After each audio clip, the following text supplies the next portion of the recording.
Okay, Brian, over to you. All right. Okay. Welcome, guys. Welcome, everyone. I hope everyone's in already. All right. So over here we have Miss Persis and Miss Lakshmi to assist you with today's topic, which is how to incorporate feedback literacy in teaching and learning. All right. So over to you, Miss Persis and Miss Lakshmi. All right, thank you so much, Brian, and very good morning, everybody. My name is Persis Rodrigues, and my co-presenter, Lakshmi Priyadashini, she will be also presenting together with me. And in today's workshop, we're going to look at how we want to incorporate feedback literacy in teaching and learning. Both Lakshmi and I, we have actually gone through a course, and from the course itself, we realized that feedback literacy is something that we must not take it very lightly. So in today's session, we are going to share with you some of the areas that we can further improve on, especially how we can actually connect this with our students. And most importantly is that how can we encourage our students to be self-regulated learners? So let's move on to what we have in the coming slides. Okay, hold on. Okay, what are we going to learn today, or what you are going to learn today? So basically, this workshop aims to explore ways we as educators, how we want to adopt colors and models on feedback literacy in the language learning classroom. So we are going to use this theoretical framework proposed by these two researchers, because in this theoretical framework, there are steps on how we want to ensure that our feedback literacy is sustained throughout. For example, if your program is about 14 weeks or even 7 weeks, I think this particular theoretical framework is feasible as long as we know where we stand and how we encourage our learners to be more aware of their roles. And most importantly, like I mentioned earlier on, how are we going to get them to be more self-regulated learners? Now, for the first activity, ta-da, something for you to do. Well, it's not homework, but at least more like a classwork now. Before we begin, we would like to collect some data. I mean, it's not a research data, but some ideas from your end with regards to individual feedback practices. So in this case, Brian, please help me post the link in the chat. Here, we would like to know what are your feedback practices, okay, before we move on to something more in-depth. And then look at the questions in the link that is given to you in the Zoom chat. Or if you can't access the link, then there's always a QR code for you to access from your mobile phone. So for this part, we're going to give you probably about 3 to 5 minutes. Just answer the questions so that this will really help us to understand how we want to move on to the next session. Okay, so for now, I'm going to be on silent about 3 to 5 minutes. Thank you.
Sorry, I think those who just joined, we actually are in the midst of answering the questionnaire.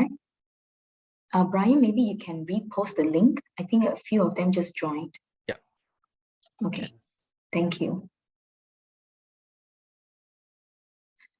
Okay.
All right, thank you for answering the questionnaire. I believe most of you have put in your thoughts and also your experience, and based on your personal observation with your students.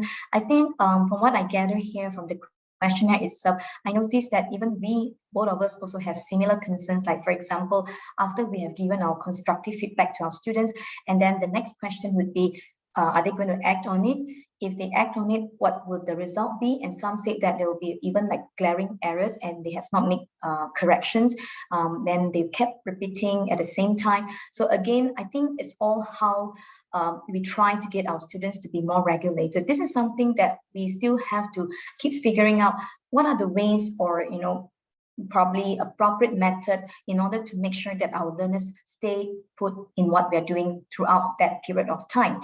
And I noticed that one of the participants also mentioned that, yes, we gave them the feedback, but it is not necessary for them to accept it. I guess it's also coming back to the emotions of the students, how well they can accept constructive feedback.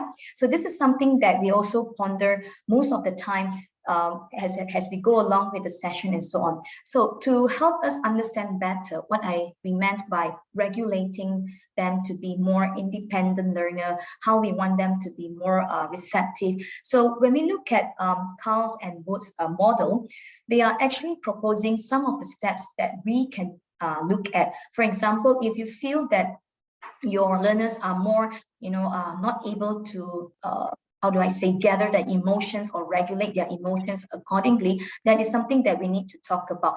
Not only just emotions, even appreciating the feedback that we have given to them, that we have been putting in either in written or even in oral feedback and so on. So let's see what Carl's and Boud's model has to offer. So maybe perhaps we can take one or two things that we can learn from this particular model. And for this reason, we will also share with you some of the ways that we normally do in our classroom related to language learning, especially today we're going to look at the written form. So thank you for answering the question, and I think we can move on to the next slide. Okay, so for feedback purpose, hold on, please. Okay, here we are looking at something what we call the definition. So the word feedback, I think majority of us know what feedback is all about. So the only thing that we need to ask ourselves is the constructive manner, whether we have the capacity or students themselves have the capacity to even understand what feedback is all about. It's not just merely scores, but it's more of like how they want to refine their work to that certain level of expectations. So again, feedback forms or feedback method can be done normally in two ways. One is oral feedback and the other one is the written feedback.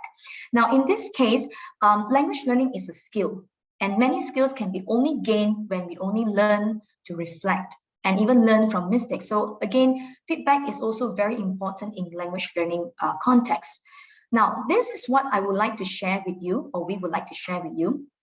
is this. If you look at the flow chart here, we have the learning outcomes, objectives on your left, and then we move on to our teaching and learning activities, and then supporting formative assessment and summative assessment. So this is the common way. I wouldn't say it's traditional, but it's the common practice we normally do in our lessons today, like feedback and correction, feedback and correction. If you look at the flow, this is what we normally do.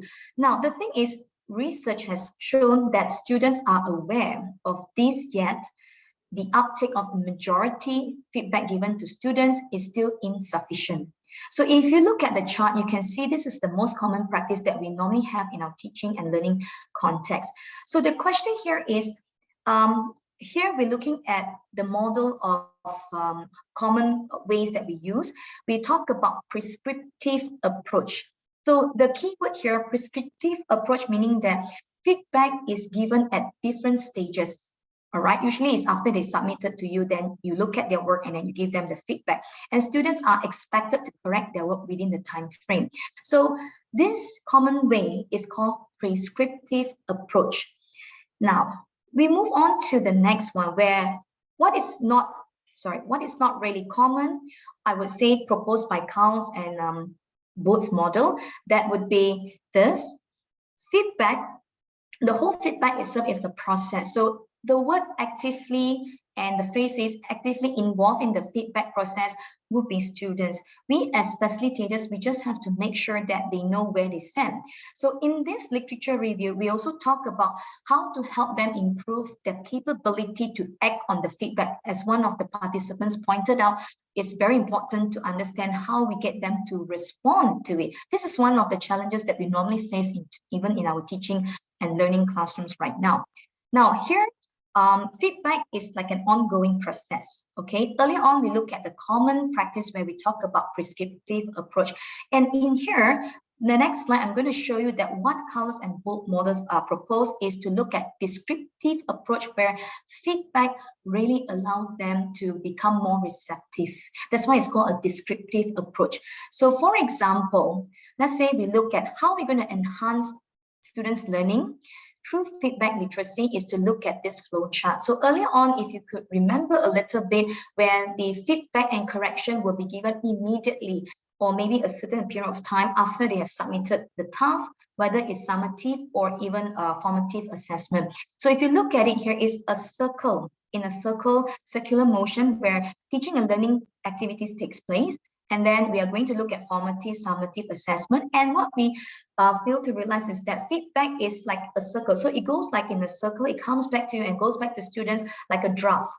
So again, what we're trying to say here is that the awareness of having feedback is so important because it's a core element in regulating their learning behavior. And what more, we want them to be an independent learner. So there are three questions that we normally have in mind, but these three questions proposed by Hattie and Timperley in 2007 said that, they said, what are they aiming for? How is their progress? What else do they need to do to achieve that goal? So these are the questions, the key questions that we normally have, even students themselves also think in their mind, and what are things that we need to consider for feedback to be more valuable and to be more effective in that sense. Okay, I'll go on. I think there are some things going on in the chat. I will look at it later. So please allow us to share this with you, the flow, according to Carlos and Boud's model, which is this. Appreciating feedback is the first step that both parties have to take part. For example, instructor and students, our students. So appreciating the feedback is something that students don't see the value. That's very true, because they want scores at the end of the day, whether they're at uni level or school level, they just want to see score. So again, how are we going to get them to appreciate?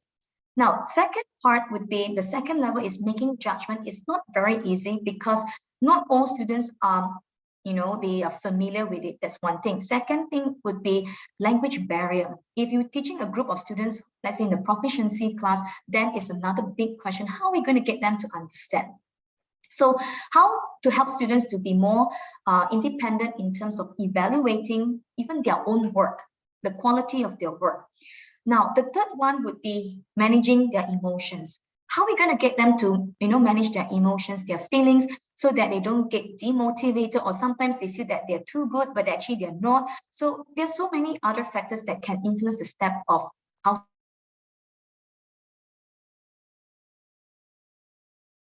taking action. Now, taking action here is more of the student's role. How are we going to help learners to internet connection not stable. It's not stable. Sorry, hold on. Okay, how are we going to help the learners utilize various learning strategies? Is it visual aids? Is it going to be a written form? In order to make sense, I think the keyword here is how to get them to make sense of the information given to them, and how are they going to follow up, and how are they going to respond accordingly to what you have given to them. So again, if you look at the 4 steps here, appreciating feedback, making judgment, managing the emotions, and of course, taking action at the same time. Now, I would like to also show you the flow chart, which looks like this. It is proposed by these 2 authors. So it goes in this way, where appreciating feedback, and then it goes down to making judgment, how they're managing their emotions, and then taking action, and it goes back up all the way that students have to show that, okay, I've taken my I've responded to your feedback, and then I trying to understand, I'm trying to, regulate my emotions, and then how am I going to make sense of it? How am I going to say that, okay, this is where I stand, and this is what my instructor says. At the same time, okay, thank you so much for the feedback. Now I know what to do. So you see, it goes like in circle, but at the same time, this flow chart tells us that this is how a student should utilize the feedback process, as what is being illustrated here. Now, moving forward, okay, this is one thing that we were going to take you through slightly deeper. The question here is, how are we going to help students to use feedback? So please allow us to share this with you. Now, when it comes to feedback, okay, students have different perceptions, really, because of various reasons, their educational background, language barrier, and many other internal or external factors. So students will have different perception from their instructor of what constitutes as feedback, and what you expect to see from student after the feedback versus what the student actually does can be so different, right? And this comes back to the perception and how feedback was given to them in the past. So I think as an instructor from the very beginning, it's very important for us to set such expectations, how we actually run the feedback.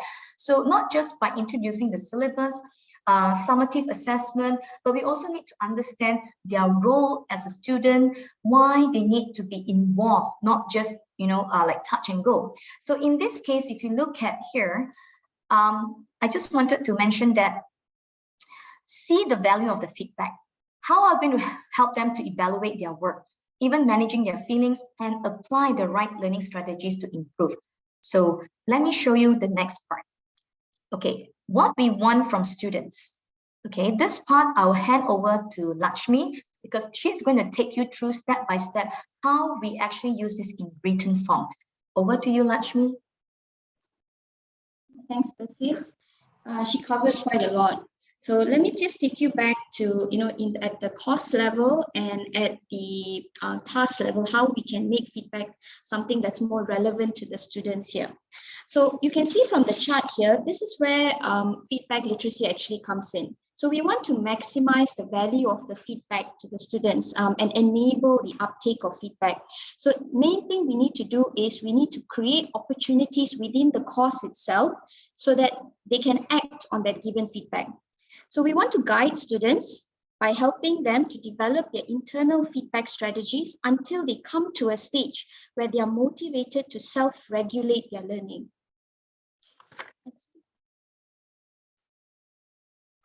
So essentially, we want to give them opportunities to use that feedback here. Oops. Okay. So this means that the instructor, as instructors here, we need to make sure that we provide suitable intervention techniques that are embedded inside the classroom itself, the task, the course assessment, so that students can become the self-regulated learners here. So one of those things that I do in my course is the e-portfolio. Now the e-portfolio, you can see, go to the next slide. Okay, so the e-portfolio here, it's basically at the end, the students need to provide a research paper. They need to produce a research paper. And producing a research paper is not easy for students. So of course, we don't just want to tell them, okay, at the end, this is the final course. Here's the research paper. Let's start. No, we want to make sure that the students take the right steps at different checkpoints so that they come to this stage. And the e-portfolio was introduced as an assessment for students to own and manage their learning in the academic writing process. And at the end, the students need to prepare their research paper here. So what I did in my course here, I make sure that in the e-portfolio, there are different checkpoints for them. During those checkpoints, this is where I start incorporating feedback literacy. So I don't just say, okay, you give me this, and then I will give you feedback, and then you correct it. No, it also comes back to how I manage, how I speak. A lot of things come into play when it comes to feedback literacy. So what I want to do is I want them to come from this stage where I connected all the academic writing coursework. I make sure that I integrate different parts or aspects of their writing, from the topic selection, concept mapping, research outline, response paper, first draft, second draft, all in the end to produce that very evidence-backed piece of writing, which then will be graded at the end of the semester. So I make sure that I give and encourage, they were given and encouraged to seek, not just me coming in and giving feedback, whether they like it or not. I make sure that they want to come in and get that feedback from me. And at the end, I make sure that I have various checkpoints within the course itself. So next one, we go to the task level here for the students. So it's not just at the end of the course, it's also little individual tasks that I do in the class itself. So here's an example of a formative task that I give in my classroom. So the students were expected to do an email, write an email for me. So what I did was I make sure that through this kind of task, I set the environment that I want from them. So I make sure that, before the formative assessment, during the task level, during and after the formative assessment as well, I give them space to ask me questions and, keep coming and approaching me. So we want to basically, at the end, I just want them to be more accepting of the feedback that they get. So you can see here from this email, the students were expected to prepare an email of complaint based on the criteria that you see here. Next one. So let me show you the feedback that I gave for them. So this is a sample of, you see the first paragraph of the emails. The students here were marked. This is just the first paragraph. The students were marked based on the language and content. So to mitigate all these negative emotions that may come out, some of them may get a bit defensive. I want to avoid that. I try and make them a little bit more receptive, So this is at the task level here again. So what I do is I mix verbal and written feedback for the students. So for verbal feedback is so that I can set the tone and provide a little bit more clarity where needed, because sometimes written feedback can sound very robotic, when necessary. And, written feedback, I do have it there. I still do the written feedback for them so that they can have more clarity, so that if they can still remember my tone. And then when they look at the written feedback, they're like, okay, she's not trying to say anything. She's just being, she's not being mean or anything about the feedback given. So when it comes to the language here, what I'll do is I'll underline or highlight the major errors. I do not correct grammatical errors, as I find that students would just edit the paper based on the answers I've given. They're not actually learning. So if I want them, if they have many tense errors, or if they have a lot of article errors, I don't want them to just copy and just put the there, but they don't know why they've done it. They don't understand it. So I don't want that. So what I do is I usually put some notes for them for language errors. I'll say, okay, you need to, you need to review this. You need to review this tense, or you need to review some articles, and then I'll highlight the errors, where the errors are. So the students can go back and look. If they don't understand, I make sure that I'm available as well. It's difficult, of course, to always be available. So what I do is I use MS Teams chat. I find it's a very wonderful tool for me to keep that contact with students. So I'll tell them, you just type your question there. Doesn't matter if it's a good question or a bad question, you just type it there. I will respond to you. I try my best to respond to them as fast, not as fast, but at the very least on the same day, because it's still relevant to them. So on the slide, you can also see the content feedback that I gave them. I do include constructive feedback, which has a mix of what they did right and how they can further improve. I'm very careful when it comes to the punctuation. When it comes to written feedback, I'm very careful with the punctuation and capitalization, because as we know, certain kind of punctuation can make it less objective, can make it a bit more emotional, and even capitalization can sound emotional. So I'm very careful there. I give them some questions to either prompt them or encourage them to think. And of course, this depends on the students. I see the students, if how much questions I need to provide, then I'll do that. I also give them some verbal feedback, as I mentioned, to set the tone. I add the written feedback. Sometimes after giving some verbal feedback, I even add on to my written feedback. So the students, I want them to be actively involved. So in the beginning, I will add on. And then as I notice that as I go further in the course, the students, whenever they come in, they start typing. They are prepared. They'll actually start typing in what I say, because they realize that I'm giving them relevant questions for them to think. So in the beginning, I'll just type up the questions that I'm asking them, and then they follow up there. Okay, next one. Then here you have the second half of the students' work. So that was the introduction here. Here you have the second half there. Here is what you see here is with the verbal and written feedback given in the classroom, the feedback becomes relevant. So what I did here was I circled the problematic sentence for the students, and using verbal feedback. So can you just click one more? So this is the content feedback I gave, but of course I didn't include everything there for the students. So I will just go and approach them, and I'll tell them, okay, I'll ask them open-ended questions here to gauge why did they write it this way? Because sometimes I notice that it could just be a language error. They may not mean it like this. They just, maybe the way they phrased it, something was wrong. So I just try to gauge first. And then once I have that, once I have some reasoning, then I'll type up some question. Okay, you see here, this is why this is wrong. Perhaps you can think of something else, just to encourage them. So I basically try to, as an instructor, I try to help them manage their emotion, and also, the overall environment and the tone in the class. It actually comes back to that, to help them manage their negative emotion. So they accept that. I want them to be more accepting of the feedback. So I don't want them to feel that I'm, going just like, I think the word we say is attacking them. They must feel not defensive, I think. Don't want to get them defensive. I want them to feel that I'm being objective with how I see their work. So of course, we have to make sure that we don't coddle them too much. But I find that being patient, even when I'm teaching, even if they ask the most silliest questions, being very, very patient helps them a lot. They find me more approachable, and they don't feel like they feel like they can ask me questions without being defensive in a way, I guess. So instead of also the way you set the tone in your written feedback, don't just write, you need to do this, or you should have done that. Sometimes that can also come off wrong. I find better to give them clear, constructive questions. Of course, don't give all positive or don't give all negative feedback. There must be a good balance, because we just don't want, at the end, we just don't want students thinking that everything, even if it's incorrect, it's the right way to do. It's the correct way of doing. No, we want them to think about what's going on. So we're coming into the next activity here. In this second activity, you'll notice that we put here 2A. So 2A is because there are two parts to this activity here. Can Brian, would you mind sharing the link for them? Yeah, give me a second. Yeah.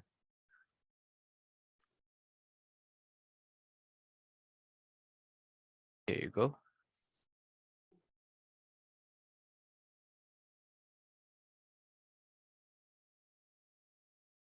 Okay. You have the Padlet.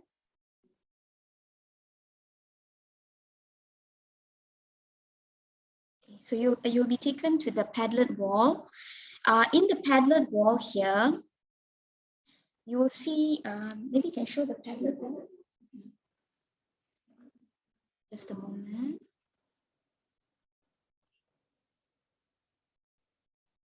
Okay. You have to stop sharing the earlier one. Yeah. Okay, so you'll see in this Padlet wall, I've given you the feedback sample here, what I've already said for the students. You can see in the second one, activity 2A, you can, this is the individual task. So I'm giving you the other part of the, the paragraph, yeah, 3 and 4, sorry, paragraph 3 and 4 of the same student's work and from the same task that you see. I would like you to share your feedback on what would you tell these students, okay? When you do give your feedback for the work here, please just press the plus sign over here. If you press the plus sign, you will see that it will appear as a post and then it will appear at the bottom. And this will make the next part of the activity easier for us to do.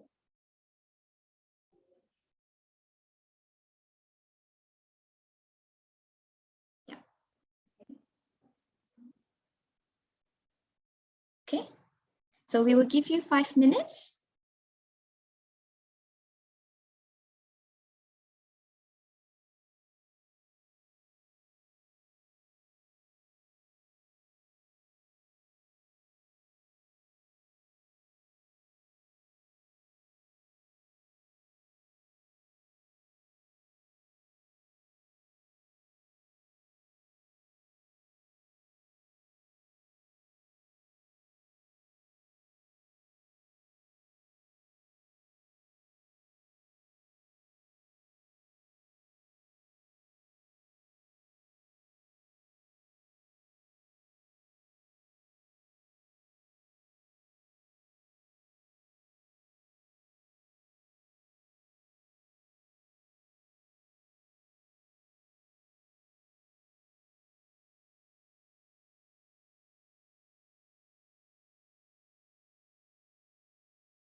Okay, Brian, thank you. No problem, Nira.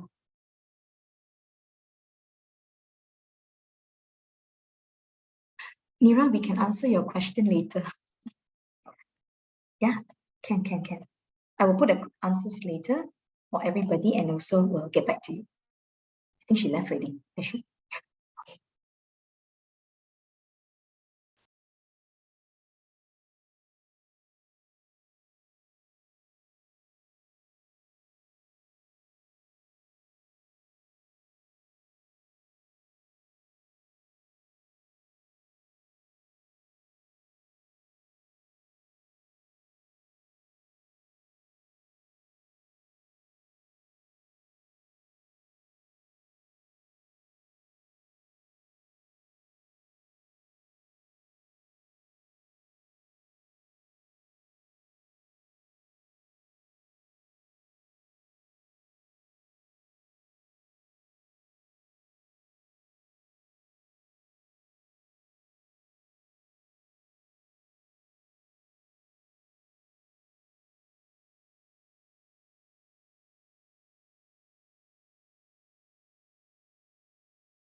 Okay, dear participants, you have 1 minute to complete the remaining tasks of activity 2A.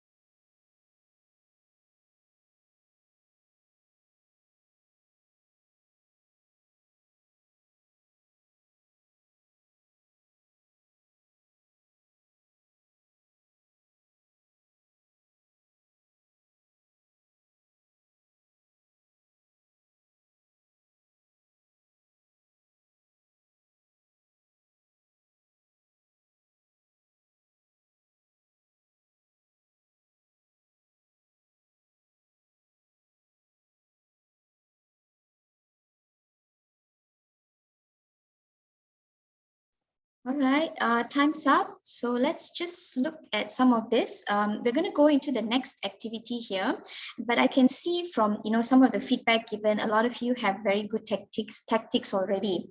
Yeah, it's quite good. Some very detailed ones, and some of you have very good balance of positive and negative feedback, which is what we want the students. This sets the tone. This is the one that will set. It's all about that dialogue that we set with students.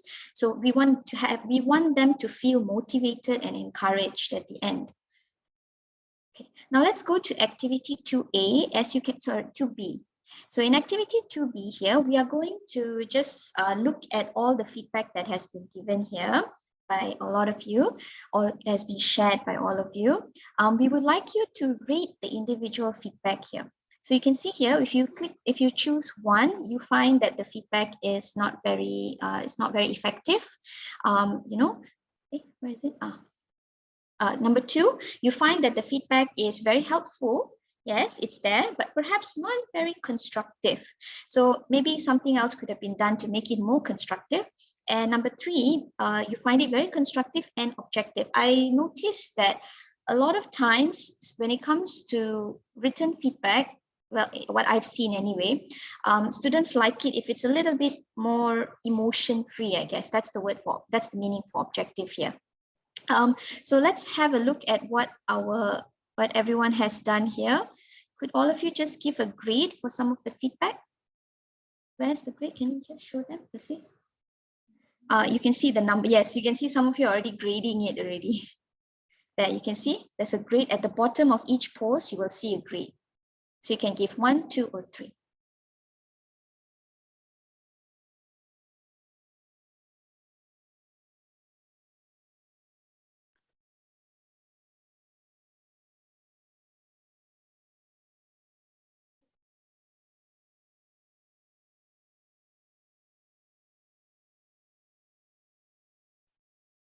Yeah.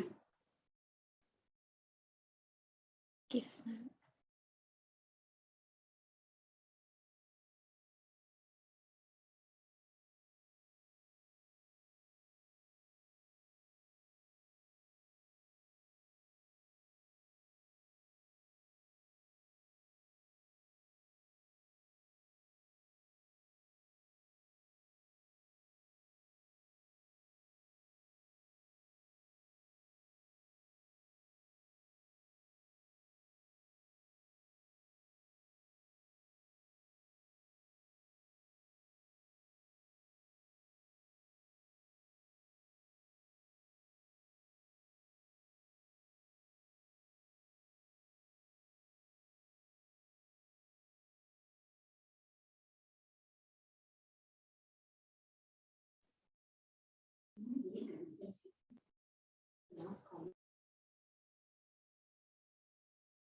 All right, so I see a lot of you have given grades. So let's have a look at some of the gradings here. So some of you felt that, and I see some of you even posted some extra notes here and there. So one of it here, you said here, clear points. Yeah, clear points, but lacking in elaboration. Keep up your good work. the thing is, when we come with positive and negative feedback, again, it's that balance here. So if you say it lacking in elaboration, but then you tell them keep up the good work, this can confuse the students because they may think that I'm doing the right thing, but what do you mean here? So this will definitely prompt the students to come back to you asking what's going on here. Points were clear with appropriate examples. So this one, the students will, again, sometimes I've had even positive ones, the students will come back. They'll say, yes, but what is wrong with it? Or they'll say, what do you mean by this? Sometimes they don't get it. I also find that sometimes students are not very confident as well. Even if I say the points were clear, they will still ask you what's wrong with it. So we have to be, I think that's why we have to, maybe not look for errors, but this is where we come with the verbal feedback and give them that encouragement here. Okay, scroll down. So at the end, just to sum it up, when we give that positive and negative feedback, some research has shown giving all positive feedback was not good. All negative feedback is also not good. So, how do we find that balance here for students? So I think end of the day, we have to see the students. We have to be very inclusive. If this is a very, the student you notice is, you've been teaching them longer, so you will know them better. You notice that this student can be a bit defensive, so you probably will have to adjust here and there. Okay. Yeah, this one is very detailed. The points are well structured. One thing to consider is to swap some of the words chosen. So you even gave them a little bit of idea of what they can do. Perhaps just if you say address the problem, you can also tell them, this is, you can also review a little bit more on this. So if they want to find more words, they can come back to that. Young. Okay, let's go back to the slides. So because we're running out of time now.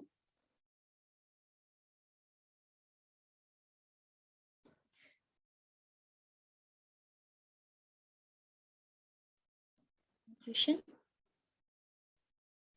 Right, so I'm just going to sum up everything here. Now, feedback literacy is, in fact, feedback in general is a very, very difficult topic, and it's a very subjective one. There's no right or wrong way to do this. But it's when it comes back to Carl's and Boud model, it's just showing us that feedback itself, feedback literacy is not a one-way model.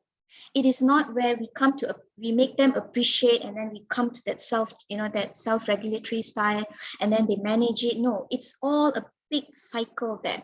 And so at the end, we just want to make sure that the feedback is very, very meaningful and relevant to the students. Research has noted, end of the day, what Carl's and Boud they're trying to emphasize is that, we don't want to just have a teacher-generated feedback because it's a very, very limited one. And research has proven that as well. It's very limited, as the feedback that you give may only be an input, but which may or may not be useful. But at the end, when the learners are actively involved in the process, it moves this feedback style or feedback strategy away from that teacher-dependent model to a more student-centered model, which will, of course, improve that uptake in feedback, which is what we want, right? So we want to encourage learners to take proactive steps to get there. Okay. Okay, finally, I just hope that, I just wanted to give a last one. I do hope that, I know it's a very short workshop, but I do hope that it was a bit fruitful and just got you thinking a little bit based on the sharing that I've given and Ms. Persis has given, and also the feedback techniques that everyone has shared. I know a few of you have shared on Padlet Wall, just give you some ideas how you can approach that feedback with the students. I do hope that it will also help you, further refine your practices so that we can help nurture the students on their learning journey there. Okay, so thank you. Let's just have any questions there. Do you have any questions? I think I saw one question by Mira.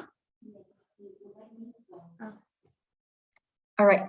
Thank you, Lakshmi, for her insightful experience with her students in regards to the writing. Just to share with all the participants as well, but don't worry, we will talk to Mira later because she's in another session. So I think most importantly is ask ourselves, when we get the students to come into our classroom, what is the first thing we do is, for example, okay, we give them the course outline, we give them the syllabus, we tell them the learning outcomes, all the usual things that we do with the students.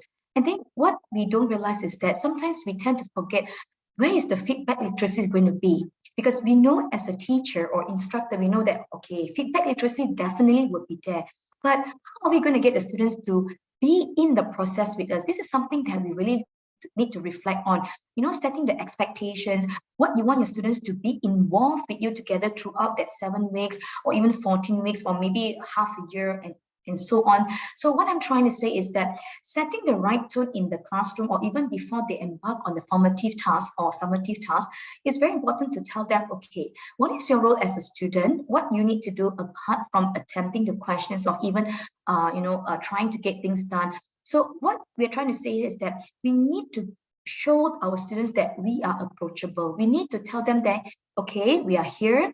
All right, this is something that how you can reach out to me and what you can do in order for you to get in touch with the instructor. So having said that, as I was discussing with Lakshmi earlier on, we realized that getting them to appreciate is something that we ourselves have to put them in their shoes. Okay, as a student, what do I see as an instructor? The first thing I would think that is my instructor friendly or not? Okay, am I going to see my instructor? How am I going to approach the person? Any other platforms that I can reach out to him or her? Okay, and then another thing is that it's not very easy, really.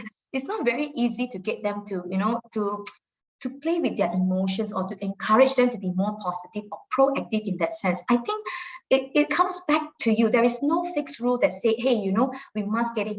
But with Carl's and of course Boud's model, it says that that's the first thing we should do. We have to get them to be more comfortable in our classroom because we are the one who is going to set that parameter. So again, appreciating the feedback is you tell them what to do. Okay, for example, if you have a proficiency classroom that you're going to teach, all right, and then the language barrier is definitely the concern. So how are you going to give them like simple descriptive rubrics, not looking at the score? If you can flip a little bit backward or the other way around by saying that, okay, I'm going to take out the score, but let's look at what I meant by good, excellent, something more descriptive. Okay, this is where we're going to look at. So look at yourself, all right? Wait, I'm giving you this task. I'm giving you the simple rubric. Could you please do your own evaluation? They may not know because this is not something they do every day. So if we can start from a very simple, small step, and then later on over the period of time, you can see that they are slowly getting hang of it and they slowly letting us go. So the student engagement level will be like a graph where from the beginning is very high, very low. And then towards the end, with your guidance, the student engagement level, the graph itself will go up high. So it's like that.